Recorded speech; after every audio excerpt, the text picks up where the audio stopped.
This wealthy man needed to spend $1 billion in a month, but even for him, it was no easy task. He called a meeting, and suddenly an eccentric guy burst into the room. He climbed onto a strange contraption, opened the lid, and laid down inside. Then he started doing swimming motions and called it a land swimming machine, pitching for investment. Everyone thought he was out of his mind, but the rich man decided to invest anyway. The guy was thrilled and started dancing on the table. Seeing such a bizarre project get funded, even a security guard shared his own dream. His village was in the Sahara Desert, where a cup of water cost $50. He wanted to cut an iceberg from the North Pole and drag it to the Sahara. Everyone thought the idea was insane, but the rich man invested in that too. After that, people started pitching their wildest ideas left and right. Everyone was singing, dancing, and celebrating. The rich man kept buying losing stocks because he was trying to lose money. But this billionaire wasn't actually crazy. His grandfather had set a condition. He had to spend $1 billion in 1 month. He couldn't break the law, destroy property, or give gifts. If he succeeded, he'd inherit $30 billion.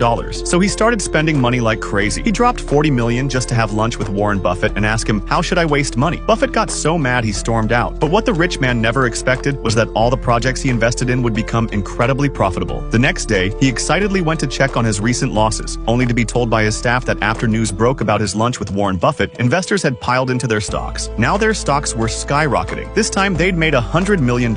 All the money he tried so hard to blow kept coming right back to him. He was so frustrated he passed out. Finally, he came up with a brilliant idea. He launched an obesity insurance program for people. For just $1, you could insure your fat. For every gram of weight you lost, you'd get $1 in compensation. The entire city started losing weight. Gyms were packed overnight. There were no cars on the streets. Everyone was running. People took the stairs instead of elevators. His money started disappearing fast. People called him the obesity philanthropist, but he insisted it wasn't charity. It was just a losing business. Everyone thought he was joking, but just when he was nearly broke, kidnappers abducted his girlfriend. They demanded $1 billion ransom. The man had already lost his inheritance rights. He sat in his room alone, humming sadly to himself. Actually, the kidnappers were his grandfather's final test. He had to choose between saving his girlfriend and keeping his inheritance to prove he truly deserved the fortune. The kidnappers and the girlfriend kept waiting. When the time ran out and the man didn't show up, they prepared to leave in disappointment. But they found him waiting on the staircase. He had passed his grandfather's final test. In the end, he received the full $30 billion inheritance. So friends, if you had to spend $1 billion in a month, how would you do it?